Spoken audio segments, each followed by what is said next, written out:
Welcome जी, आप देख रहे हैं चैंपियंस ट्रॉफी हंगामा। दिस इज योर होस्ट इस्मा असलम और आज हमें स्टूडियो में ज्वाइन किया है हमारे दो लेजेंड्स ने। इंजी भाई तो हमारे साथ होते ही हैं शो में, लेकिन आज सकी भाई भी स्टूडियो में मौजूद होंगे। सकी भाई, थैंक यू सो मच आपका हमें ज्वाइन करने का। आपने देर कर दी है वैसे आने में, बट चलें, देर आए दुरुस्त आए, आ तो गए ना। हमने आपको वैसे काफी मिस किया स्टूडियो में। मेरे ख्याल में इसने नहीं देर की, कुछ लोगों ने जल्दी कर दी है। ये भी सही है, टीम ने जल्दी कर दी। एग्जिट में इतनी जल्दी बनता नहीं था। आज रावलपिंडी स्टेडियम में जो है Bangladesh versus New Zealand ICC champions trophy चल रही है, उसका मैच खेला गया। बांग्लादेश को पहले बैटिंग करने की दावत दी गई थी न्यूजीलैंड की जानिब से। टोटल उन्होंने जो था वो 236 रन जो बोर्ड पे लगाए और ये जो टारगेट था वो चेस कर लिया 46.1 ओवर में न्यूजीलैंड के बैटर्स ने, और बहुत ही शानदार सेंचुरी आज स्कोर की गई रचन रविंद्रा की जानिब से। इनसे भाई, हम देख रहे हैं जो भी मैचेस पाकिस्तान में हो रहे हैं, फिर कराची हो, लाहौर हो या पिंडी में आज मैच खेला गया, सेंचुरी तो आती ही आती है। तो दुबई वाले मैचेस में भी आई थी, हमारे लड़कों ने नहीं की ना, तो मैं इसलिए जिक्र भूल गई हूँ मैं वो मैच। दोनों मैच हुए जो बांग्लादेश का हुआ है उसमें भी सेंचुरी हुई है, 2 सेंचुरियां हुई हैं। जी जी, मैंने बांग्लादेश से भी हुई थी और ये पाकिस्तान और इंडिया का मैच, उसमें भी सेंचुरी तो सारी जगह हो रही है। और ये हमारे लड़के नहीं कर पाए। अगर ओवरऑल पूरा टूर्नामेंट देखा जाए ना जी, तो बैटिंग पैराडाइज है, ऐसा नहीं है कि जी बॉलिंग पैराडाइज है। अगर कोई एक भी टीम अगर एक भी अपना जो सा ये बॉलिंग वाला खाना टिक नहीं करती ना तो वो फंस जाती है। कि अगर एक भी उनके पास कोई हो ना कि जी हम इससे बॉलिंग करा के गुजारा कर लेंगे तो वो फंस जाती है। तो बैटिंग पिचेस हैं ये वाली, क्योंकि जी कहीं भी आपको नहीं लग रहा कि जी बॉलर्स डोमिनेट कर रहे हैं। हाँ, कुछ जगह स्पिनर्स को देखने में आया कि जी स्पिनर्स कर रहे हैं। तो सेंचुरियाँ और सारों से अच्छी जो चीज़ है कि जो टीमें आगे आ रही हैं, जो खेल रही हैं, वो किसी एक प्लेयर पे रिलाई नहीं कर रही। उनकी ये नए प्लेयर है ना, परफॉर्मेंस दे रहे हैं। ये भी इसको भी देख ले, क्योंकि जी जो परफॉर्मेंस दी है, क्योंकि जी दूसरे बड़े प्लेयर हैं, अभी इसका इतना एक्सपीरियंस नहीं है, थोड़े से मैच खेला है, लेकिन इसने परफॉर्मेंस अपनी दी है। तो और जिस तरह ऑस्ट्रेलिया ने मैच जीता था 4 आउट होने के बाद, वो भी नए लड़के ने स्कोर किया है। तो ये ऐसी पिचेस हैं कि जहाँ सारे परफॉर्म कर सकते हैं, सब खेल सकते हैं। तो बड़ी अच्छी चीज़ देखने में आ रही है और माइंड सेट सारी टीमों का ना देखने में आ रहा है कि जी वो बिल्कुल क्लियर माइंड के साथ है। वो एवरेज को, अच्छा मज़ेदारी की बात यह कि कोई भी टीम है ना, अगर देखे जाए उसकी प्लानिंग में एक चीज़ देखने में आई है, वो 8 रन से ऊपर एवरेज को नहीं जाने दे रहे। वो उसको उधर ही पकड़ रहे हैं, बेशक आपकी जितनी मर्जी विकेटें गिर जाएं, तो वो वहीं उस एवरेज को ना 7 से 8 रन पे कंट्रोल कर रहे हैं। इवन कि ऑस्ट्रेलिया के खिलाफ जो 352 किया इंग्लैंड ने, उन्होंने भी एवरेज 8-9 से ऊपर नहीं जाने दी। बेशक उनकी विकेटें गिरती रही, लेकिन उन्होंने एवरेज को मेंटेन किया अपने उस चीज़ को। तो बड़ी ज़बरदस्त क्रिकेट देखने में आ रही है और ओवरऑल सारी जगह क्रिकेट चेंज हो रही है। सकी भाई, आज बांग्लादेश ज़ाहिर है वो भी टूर्नामेंट से बाहर तो हो ही गए हैं ऑलमोस्ट पाकिस्तान क्रिकेट टीम की तरह, लेकिन बांग्लादेश की जो प्लेयर्स थे उनकी बॉडी लैंग्वेज मुझे बहुत पॉजिटिव लगी। जैसे कल हमने देखा था कि हमारे जो प्लेयर्स थे, लग रहा था कि कॉन्फिडेंस ही नहीं रहा। जब इंडिया 100 के करीब था तो लग रहा था कि बस अब गिव अप कर दिया है जैसे, लेकिन आज मैंने देखा बांग्लादेशी प्लेयर्स में उनका एटीट्यूड थोड़ा डिफरेंट था, थोड़ा ब्रेव खेल रहे थे, वो कोशिश कर रहे थे, अपना 100% दे रहे थे गेम में। देखिए, यहाँ आने से पहले आई थिंक कल गालिबन इंजीबा ने भी बात कही थी कि ये लोग जो है ना, इन्होंने स्टेटमेंट दी थी कि हम लोग जो है वो सेमीफाइनल तक जा सकते हैं, इस तरह की स्टेटमेंट थी।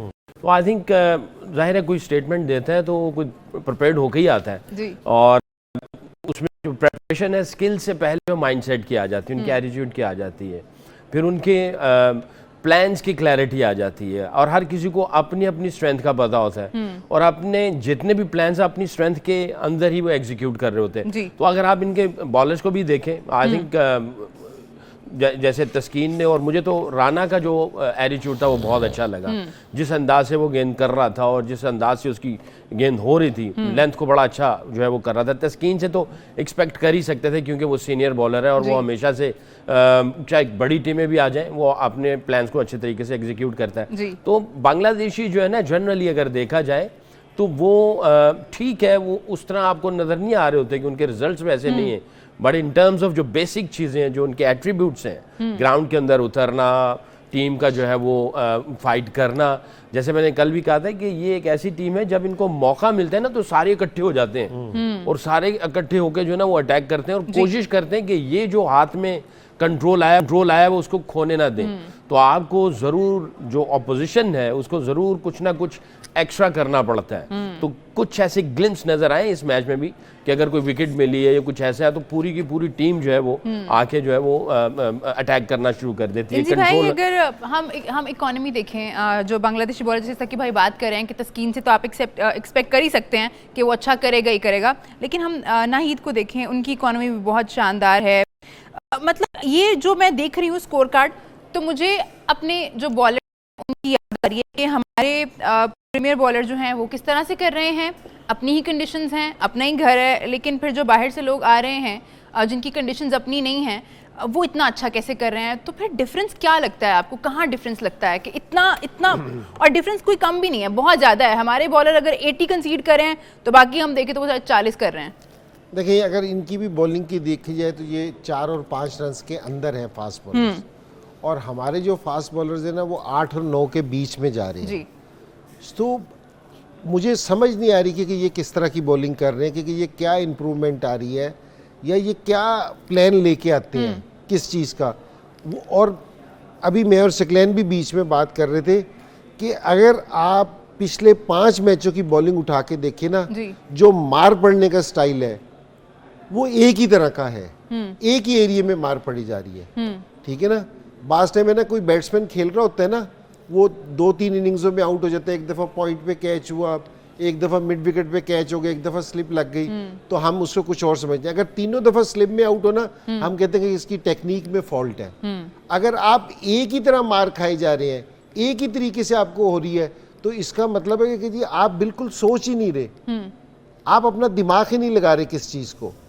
तो अगर आप हमारे बॉलर्स की देख लें, और मसला सारा ये है कि जी आप सिर्फ बांग्लादेश की बॉलिंग ना उठा के देखें, पिछले मैच की आप है ना इंडिया की बॉलिंग उठा के देखें जी। वो जो क्या उनका बॉलर है शमी है, वो अनफिट होके आया वापसी, और पहले 14 के स्क्वाड में नहीं था। ये बुमराह गया है तो उसको लेके आए हैं, तो उसकी आप बॉलिंग देख लें कि एक लाइन है, ठीक है। दूसरे ये हार्दिक पांड्या है, ऑलराउंडर है, और वो जो तीसरा बॉलर खेल रहा था वो भी उसने चौथा मैच खेल रहा था पाकिस्तान के खिलाफ, हर्षित राणा चौथा मैच खेल रहा था। आप सारी टीमों के बॉलर्स की बॉलिंग देख लें, कहीं भी ऐसा नहीं है। तो ये हमारे लिए ना लम्हे फिक्र है कि जी हम है ना, हमें सोचना चाहिए। ये हम क्रिटिसाइज नहीं कर रहे कि जी बैठ के कोई क्रिटिसिज्म कर रहे हैं कि जी कोई, और क्रिटिसिज्म कभी भी बुरा नहीं होता अगर पॉजिटिव किया जाए। तो ये सोचने वाली बात है, ये बैठ के ना कि जो ये एक चैंपियंस ट्रॉफी की बात नहीं कर रहे हम पीछे से 3 और टूर्नामेंट में, ये 4 टूर्नामेंट है जिसमें हम पहले राउंड में बाहर हुए हैं। तो ये हमारे लिए बैठ के सोचने वाली बात है कि जी हम कंपैरिजन करें कि हमारे से गलती कहाँ हो रही है, ठीक है। तो ये, और ये जो हमारे प्लेयर्स हैं ये मुसलसल सारे टूर्नामेंट्स में खेल रहे हैं। तो ये मेरे ख्याल में कि जी टीम मैनेजमेंट को भी, बोर्ड को भी बैठना चाहिए, सोचना चाहिए कि हमारी क्रिकेट किस रुख पे जा रही है, ठीक है। और सारों को यहाँ मोहब्बत है, हमें भी मोहब्बत है, हमें भी यहाँ चाह रहे हैं कि जी ये लोग, हम इनको ये नहीं कह रहे कि जी आप इनको बाहर कर दें, निकाल दें, ये कर दें, इम्प्रूव तो करें ना। इम्प्रूवमेंट जरूर होनी चाहिए। इम्प्रूवमेंट है, और वो कैसे होगी, मेंटोर हमारे पास मौजूद हैं, उनसे पूछते हैं। लेकिन अभी एक छोटा सा ब्रेक ले रहे हैं हम, आप लोग कहीं मत जाइए, देखते रहिए चैंपियंस ट्रॉफी हंगामा।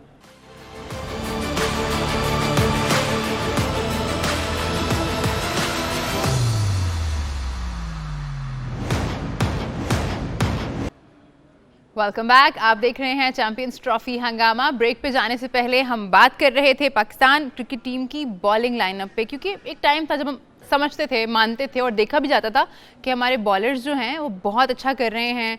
हमें लगता था एक तो दुनिया के बेस्ट हैं जो हमें ये मिल गए हैं 3, और हमारी क्रिकेट जो है बहुत अरसे तक बड़ी अच्छी जाने वाली है। लेकिन वो टाइम बहुत ज़्यादा चला नहीं। सकी भाई, क्या ऐसा क्या हुआ है आपको लगता है, आपके ख्याल में, कि ये ख़राब होती चली गई है बजाय इसके कि इम्प्रूवमेंट आए? और इम्प्रूवमेंट आनी कैसे है अब क्योंकि अब तो इससे ज़्यादा ख़राब क्या ही होना जो हो गया है। देखिए, बॉलिंग का अगर सीक्वेंस निकाला जाए ना तो सबसे पहले आती है लाइन और लेंथ जी, फिर उसके ऊपर स्विंग आती है, फिर उसके ऊपर पेस आती है, फिर उसके ऊपर जाके जो है ना वो टैक्टिक्स इस्तेमाल करता है। तो ये इसका सीक्वेंस है, लाइन, लेंथ, फिर स्विंग, फिर पेस, फिर टैक्टिक्स, क्या आउट कैसे करना है। सही है। अगर इसका सीक्वेंस खराब हो जाएगा, लाइन लेंथ को छोड़ देंगे और आप आउट करने के चक्कर में लगे हुए, तो लाइन लेंथ को आपने छोड़ा हुआ है, फिर उसके बाद स्विंग भी बीच में नहीं है और माइंडसेट सिर्फ आउट करने का है, तो ये अगर बेसिक चीजें नहीं है तो कुछ भी नहीं है। मैजिकल डिलीवरीज और बेसिक, उसमें फर्क है। मैजिकल डिलीवरी बेसिक के ऊपर बनेगी, वरना वो मैजिकल डिलीवरी हो ही नहीं सकती अगर बेसिक रॉन्ग है। तो आपको पहले बेसिक को स्ट्रॉन्ग करना है, बेसिक के ऊपर आपने सारी एग्जीक्यूशन रखनी, फिर आपको मैजिकल रिजल्ट्स भी मिलेंगे, मैजिकल डिलीवरीज भी मिलेंगी। तो हमारी अगर देखा जाए तो हमने बेसिक जो है उनको ख़राब किया हुआ, जिसकी वजह से ये सारे इश्यूज हैं।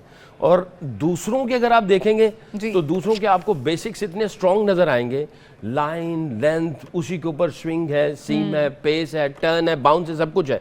आज ब्रेसवेल को देख लें, उसके अंदर कोई मैजिकल डिलीवरीज नहीं है, मगर उसकी बेसिक इतनी स्ट्रॉन्ग है कि वो हर बैट्समैन को, इसीलिए तो कहते हैं कि ये जो गुड लेंथ है ना जी, इसी के अंदर सारी गुडनेस है, इसी के अंदर ही आपको सारी गुडनेस मिलेगी, या सारा रिवॉर्ड आपको गुड लेंथ के ऊपर है। अच्छा, गुड लेंथ लाइन से बाहर वाला नहीं है, यानी विकेटों के बाहर वाला नहीं है, वहां पे वो गुड लेंथ नहीं होगी, वो लेंथ होगी, बट गुड लेंथ जो है विकेटों के बीच में, तो सारी गुडनेस उधर है। और अगर आप लेंथ से आगे चले जाएंगे, इतना आगे गए, वो आपको बाहर फेंक देगा, थोड़ा सा पीछे चले जाएंगे वो तब आपको बाहर फेंक देगा। तो वो जो एरिया है उसी के अंदर ब्लाइंड स्पॉट भी है, जो हम कहते हैं ना ये ब्लाइंड स्पॉट है। तो आई थिंक हमारी बेसिक्स ठीक नहीं है, इन बेसिक्स के ऊपर जाके सारी चीज़ें की जाए। दूसरा ये है कि मेरा ख्याल है बहुत ज़्यादा कह के ना इनका ज़हन बन गया, और उन्होंने हमारे जो बॉलर्स हैं उन्होंने एक्स्ट्रा करने की कोशिश की। जब आप एक्स्ट्रा करने की कोशिश करते हैं ना तो आप मिस्टेक्स कर रहे होते हैं, आप अपनी बेसिक्स को भूल जाते हैं कि मैंने मैजिकल डिलीवरीज कर दूं, मैं एक ही ओवर में 3-4 आउट करके रख दूं। तो जब आप इस तरह के एटीट्यूड के साथ जाते हैं, एग्रेशन चाहिए बट आपको कंट्रोल एग्रेशन चाहिए, आप दिलेरी चाहिए, मगर आपको दिलेरी के साथ अक्लमंदी भी चाहिए। अगर अक्लमंदी नहीं है, खाली दिलेरी है, तो भी काम नहीं होने वाला। तो आई थिंक ये सारे इश्यूज है। इंजी भाई ने कल कहा था कि अगर दिलेर हैं और पहाड़ से कूद गए हैं, पैराशूट ही नहीं है जी, तो फिर तो मार ही जाएंगे ना। अच्छा इंजी भाई, ये तो सकी भाई का पॉइंट ऑफ व्यू आ गया है। दिलेरी नहीं, ये बेवकूफ़ी है। इंजी भाई, मैं चाहूंगी एज अ बैटर आप क्या एनालाइज कर रहे हैं कि सिर्फ हमारी बॉलर्स को क्योंकि इतनी मार पड़ रही है और किसी को नहीं पड़ी, तो ये क्या गलत कर रहे हैं? देखिए, आपकी जो लाइन लेंथ है ना, अब मैं आपको शाहीन का चलो जिक्र करते हैं। शाहीन को आपको नहीं पता कि शाहीन ने नया बॉल क्या करना है, कि जी आगे करेगा, अंदर लेके आएगा, इन स्विंग करेगा। हाँ, ऑब्वियस हो गया, आपका प्लान है ना पहले ही खुल जाता है। हाँ। क्योंकि जी आपका वो रोहित शर्मा ने क्या किया था, वो पहले से तैयार खड़ा हो जाता था कि जी मैंने इधर से उधर मारना। हाँ, उसको पता है अंदर ही आ रहा है बॉल। ठीक है ना, तो अगर पहले आप एक विकेट ले भी गए और आपने 5 ओवर में 40-45 दे दिया, उनकी तो टोन सेट कर दी ना आपने। तो आपको जो उनकी बॉलिंग है ना वो ऐसी करनी, बैट्समैन सोचे तो सही। मैं आपको शाहीन बॉलिंग करता है, इतनी उसकी हाइट है और स्पीड ठीक है पहले से कम हुई है, लेकिन अभी भी रीजनेबल स्पीड है। ठीक है ना, आप लेंथ बॉलिंग करें। एक बार सारी दुनिया के लंबे बॉलर्स को देख लें, उनको मार है ना इस तरह पड़ती है, इस तरह बैट्समैन खेल इधर जाएगी कि उसकी बॉल पड़ के ऊपर आती है। ये पहला फास्ट बॉलर है जिसको स्ट्रेट हिटें लगती हैं, क्योंकि ये मुंह में फेंकता है। यॉर्कर एक वो जो मैजिक डिलीवरी की बात सकलैन कर रहे हैं ना, वो कोई एक फेंक सकते हैं आप। सारे टाइम ये कोशिश करेंगे तो सारे बैट्समैन पकड़ लेंगे इस चीज को। तो जो आपके प्लान है ना वो ऑब्वियस है, तो वो आप उस पर पकड़े गए हो। अगर आप डे बाई डे अपने आप को इम्प्रूव नहीं करोगे, आप अपनी बॉलिंग में नई चीजें नहीं लेके आओगे, बेशक बैट्समैन हो बेशक बॉलर हो, अगर आप इम्प्रूव नहीं करोगे, नई चीजें नहीं लेके आओगे, दूसरे पकड़ लेंगे। अब आप 70 में नहीं क्रिकेट खेल रहे, ठीक है ना, अब कैमरे लगे हुए हैं, सारी चीजें लगी हुई हैं, अब वो आपको बैठ के वॉच कर रहे हैं। तो आपने नहीं, और मैंने आपसे अभी पहले भी ये कहा था, आप उठा के देखने, वो ट्राई नेशन सीरीज उठा के देख लें और ये वाले 2 मैच देख लें, 5 मैचेस उठा के देख लें, जो हमारे बॉलर्स को मार पड़ी है, फास्ट बॉलर्स को एक ही एरिया में मार पड़ी है, सेम बॉलिंग है, कोई चेंज नहीं है। कि आप जिस टाइम आप प्लान करते हो एक चीज का, प्लान आपका कामयाब नहीं होता, आप अपना प्लान चेंज करते हो। तो जब तक ये वाली चीज़ें नहीं करेंगे कि जी हालात के साथ अपने आप को डेवलप नहीं करेंगे, चेंज नहीं करेंगे, तो आपके लिए मुश्किल होगी। दूसरे बैट्समैन है ना आपको रीड कर देंगे बैट्समैन। तो मेरा भी यही है, एज ए बैट्समैन बता रहा हूँ, जिस टाइम मुझे पता चल जाए कि यार इस बॉलर ने मेरे साथ ये करना है, तो हो सकता है कि मैं एक दिन तो धोखा खा जाऊं, उससे डिसीव हो जाऊं, लेकिन बार बार नहीं होगा। अगर मैं बार बार डिसीव होऊंगा तो फिर मुझे बार कर देना चाहिए। ठीक है ना, तो कोई भी बैट्समैन नहीं होता इस तरह। तो ये ऑब्वियस सी चीज़ है, ठीक है। तो इसमें कोई इतनी रॉकेट साइंस नहीं है। मैं आपसे यही बता रहा हूँ कि जी ये इम्प्रूवमेंट है ना हमारे बॉलर्स में आ नहीं रही, और इसलिए मार पड़ रही है इनको मुसलसल। ये सारे अभी भी ये 2 टीमों के स्कोर कार्ड है, इनके फास्ट बॉलर्स के देख लो कि किसने क्या बॉलिंग की है। क्योंकि जी हमारे फास्ट बॉलर्स जिस टाइम भी बॉलिंग कर रहे हैं इतना स्कोर दे रहे हैं, तो कोई तो वजह होगी ना। कि जो सकलैन ने बात की है लाइन और लेंथ, पहली चीज़ यही है कि लाइन और लेंथ पे आप है ना बॉलिंग करें, क्योंकि जी विकेट में स्विंग है या किसी सूरत स्विंग है तो वो होगा, ठीक है ना। लाइन लेंथ तो आपकी सही हो, उसके बाद आपकी वेरिएशन आ जाती है कि जी आप क्या उसको स्लोअर वन करते हो, क्या वेरिएशन करते हो। लेकिन पहली बेसिक चीज़ यही है कि जी आप बॉल किस लाइन लेंथ पे किस पे कर रहे हो। तो अगर आप सही नहीं कर रहे तो रिजल्ट आपके सामने है। सकी भाई, ये जो बाहर हम देखते हैं ना, सोशल मीडिया का दौर है, और कोई एक अच्छी बॉल कर दें आप बहुत सारी इनिंग्स में, वो बॉल जो है ना वो चलती रहती है। उस पर मुख्तलिफ तरह के हैशटैग्स बन जाते हैं कि जी हमारे लड़के तो अनप्लेएबल हैं और इनको तो कोई नहीं खेल सकता, और अब हमने तो दुनिया फतह कर ली है। ये चीज़ प्लेयर्स के माइंड को कितना अफेक्ट करती है? बिकॉज बार बार एक ही चीज़ हो रही है ना, आपकी तारीफें हुई जा रही हैं और आपको लग रहा है कि आप तो परफेक्शन पे पहुंच गए हैं। नहीं, देखिए, अगर लर्निंग ख़त्म नहीं होती है तो अगर आप समझते हैं कि मैं सीख गया, अचीव कर लिया, तो आपका डाउनफॉल शुरू है। मैं आपको अगर मौका है तो इंजी भाई को एक फ़नी स्टोरी सुनाता हूँ। 97 में मैं इंग्लैंड चला गया काउंटी खेलने के लिए। लाहौर किला गुजर सिंह में पैदा हुआ, किला गुजर सिंह में गाड़ी चलाता था। थी गाड़ी मेरी मैनुअल, उन्होंने ऑटोमेटिक गाड़ी दे दी, और मैं जब निकलता था अर्ल्स कोर्ट से ओवल ग्राउंड पे, तो ब्रेक आ रहा है तो ले ले, नहीं आप सुनाएं। ओवल पे जब मैं जाता था तो वही लाहौर लक्ष्मी चौक मैक्लोड रोड के ऊपर गाड़ी जैसे चल रही हो, लंदन में चल रही, लोग हॉर्न मारते थे। तो हर रोज़ हॉर्न पड़ते थे, मैं उसको नॉर्मल लेता था। मैं कहा यार ये तो बिल्कुल नॉर्मल चीज़ है।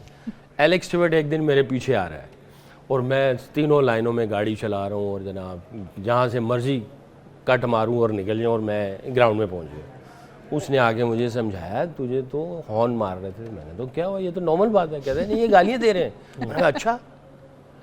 तो कहता तुझे गाड़ी चलानी नहीं आती? मैं क्या आया तो हूँ इधर, गाड़ी चला के तो आया। कहते नहीं तुझे रूल्स का नहीं पता। मैंने कहा वो क्या होता है? कहाँ रूल्स रेगुलेशन, लाइसेंस भी वैसे ही मिल गया, पुलिस वाले ने इज्जत की, उन्होंने इंटरनेशनल लाइसेंस ले गए। लो जी, long story cut in short, मुझे उन्होंने समझाया, मैं सोच में पड़ गया। मैंने कहा यार 6 महीने गाड़ी चलानी है मैंने खुद, तो क्या करूँ? तो मैंने अपने एक दोस्त को फ़ोन किया। उसने कहा यार तुझे टेस्ट देना पड़ेगा, ड्राइविंग सीखनी पड़ेगी। मैंने कहा यार बहुत लंबा चौड़ा है, कुछ और बता शॉर्टकट। वो उसके अच्छा मैं तुझे बताऊँगा। एनीवे, वापस आ रहा था तो मैंने देखा एक इतना घटिया ड्राइवर, जहाँ मर्जी रोक ले, स्लो चल रहा है, तो ऐसे बुज़दिल किस्म का। मैंने कहा यार इसको कोई हॉर्न नहीं मार रहा। मैंने फ़ोन किया दोस्त को, क्या हुआ? मैंने कहा यार एक गाड़ी थी बड़ी अजीब सी चल रही थी। क्या कहता कोई साइन देखा तूने? मैंने कहा एक साइन लगा हुआ था। क्या? मैंने कहा एल प्लेट लगी हुई थी रेड कलर की। कहता है ये लर्नर है। मैंने कहा अच्छा। तो कहता है इसी वजह से इसको कोई हॉर्न नहीं मार रहा, ये सब इसका ख्याल रखेंगे, रास्ता भी बताएंगे। मैं गया DIY स्टोर, वहाँ से 3-4 लेके आ गया। घर से निकलूँ, पीछे एल प्लेट लगाऊँ और जनाब सीधा ओवल पे, ओवल से आऊँ, प्लेट लगाऊँ, घर। वो जनाब मुझे कोई हॉर्न नहीं पड़ा, कुछ नहीं हो रहा। अब सारे सरे के लड़के देख रहे हैं कि यार सैकी बड़ा तेज़ है। उन्होंने बताया ये क्या? मैंने कहा जी मैं लर्नर हूँ, इसलिए अब गालियाँ नहीं पड़ रही हैं और आसानी से घर आता हूँ जाता हूँ। तो लर्निंग का जो है ना, जब आप लर्निंग की एल प्लेट लगा लेते हैं, आप सीखते रहते हैं, चीज़ें जुड़ती रहती हैं, रास्ते निकलते हैं, लोग भी आपकी हेल्प कर देते हैं। जब ये लर्निंग का जो है वो बंद हो जाएगा ना, फिर मुश्किल है, फिर मुश्किल है। तो आई थिंक हमें लर्निंग प्लेट लगानी पड़ेगी हम सबको। ठीक है जी, एक छोटे से ब्रेक पे जा रहे हैं हम। आप लोग कहीं मत जाइए, देखते रहिए चैंपियंस ट्रॉफी हंगामा, क्योंकि हम बहुत जल्दी वापस आ रहे हैं।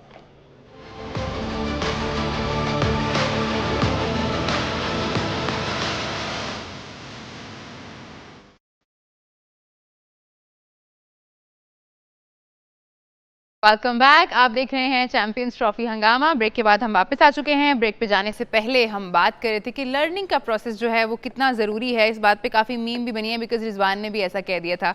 एक चीज़ मैं और डिस्कस करना चाहूँगी इंजी भाई, वो ये कि हमारा ठीक है टेक्निकल चीज़ें हम लोगों ने डिस्कस की हैं, एक माइंडसेट भी है। जैसे कि कल भी रिजवान ने कहा कि हमने सोचा था 280 का टारगेट होना चाहिए, तो वो माइंडसेट भी तो चेंज करना है ना हमने। नहीं, सारों से पहले जैसे स्टेटमेंट आई थी कि जी हम यंग लड़कों को खिलाएंगे, हाँ। मैंने कहा कि जी ज़रूर खिलाएं यंग लड़कों को जी। लेकिन उससे पहले भी आप माइंडसेट चेंज करें कि हम जिस तरह की क्रिकेट खेल रहे हैं ना, हमने ये वाली क्रिकेट नहीं खेलनी। ये हम मॉडर्न जो दूसरी टीम में क्रिकेट खेल रही है, आज भी अगर देख ले, ये रचिन है जो ये प्लेयर है, इसने 100 किया ना, ये जी। नया लड़का है। हाँ। ये चौथे नंबर पे आया था, इधर भी 2 आउट हुए थे, उसने 112 किया है, 106 के स्ट्राइक रेट से किया है। ये नया लड़का है और कंडीशंस इनकी नहीं है। हम क्रिकेट ही मुख्तलिफ खेल रहे हैं। बात ये नहीं कि कौन खेल रहा है और किसने खेलना है, ये वाला मैटर नहीं कर रहा है इस टाइम। ये कर रहा है कि हम किस ब्रांड की क्रिकेट खेल रहे हैं और दुनिया कौन से ब्रांड की क्रिकेट खेल रही है। तो हमने वो वाला ब्रांड चेंज करना है जी। क्योंकि जी लर्निंग तो है तो परफॉर्मेंस नहीं है। शायरियां भी लोगों ने की हैं इस पे इंजी भाई कि हमारे हिस्से में लर्निंग ही है। आज मैं पढ़ रहा था सोशल मीडिया पे, एक वो आई हुई थी कि रिजवान कह रहे कि जी आप हमारी फिक्र ना करें, ये 22 करोड़ माम अपनी फिक्र करें कि किसी की भी दुआ कबूल नहीं हुई, अपने ईमान की फिक्र करो। तो मैंने कहा कि यार असल में ये सीरियस बात है ना, ये किसी भी प्लेयर के लिए नहीं कह रहे कि कोई एक प्लेयर का भी नाम नहीं ले रहे, किसी का भी नहीं ले रहे, लेकिन हमने अपनी गेम को चेंज करना है। ठीक है, हमने अब जो ब्रांड क्रिकेट खेल रहे हैं ना, वो हमने नहीं खेलनी। और ये आप प्लान बनाए, जिस तरह सकलैन कहते हैं ना कि जी प्लान बनाए, उसको फिर उस पर स्टिक रहे। आप बिल्कुल प्लान बनाए, उस पर स्टिक करें। जो प्लेयर उस पर अमल ना करे, देखो ये इंडिविजुअल गेम नहीं है, ये टीम गेम है। ठीक है, तो अगर कोई इंडिविजुअल पे जाए और टीम गेम पे ना आए तो उसको आप है ना बाहर कर दें टीम से। तो मैं ये कह रहा हूँ कि आप 6-8 महीने के बाद देख लें आपके टीम के रिजल्ट कितने चेंज होंगे, क्योंकि जी आप पे खेलने चाहिए। ये वाली जो बात आज हम स्ट्राइक रेट की बात कर रहे हैं ना, अगर आप पुराने प्लेयर्स का 3 साल पहले का भी अगर कोई इंटरव्यू उठा के देख लेना, वहाँ उस टाइम भी यही वाली बात हो रही थी। इसका मतलब है कि हम ये वाली चीज चेंज नहीं करने की कोशिश, कोई नहीं कर रहा, वहीं है, हम वहीं खड़े हैं। ठीक है जी, छोटा सा ब्रेक ले रहे हैं हम। आप लोग कहीं मत जाइए, देखते रहिए चैंपियंस ट्रॉफी हंगामा, क्योंकि हम वापस आ रहे हैं बड़ी इंटरेस्टिंग स्टोरी के साथ।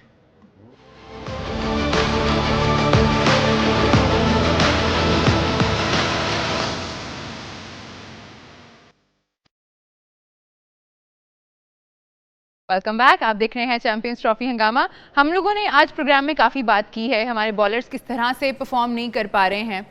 सकी भाई, क्या लगता है किसको कोच होना चाहिए, क्योंकि हमारी फास्ट बॉलिंग जो है ना उसको ट्रैक पे लाना बहुत ज़रूरी है, ख़राब हो गया बहुत।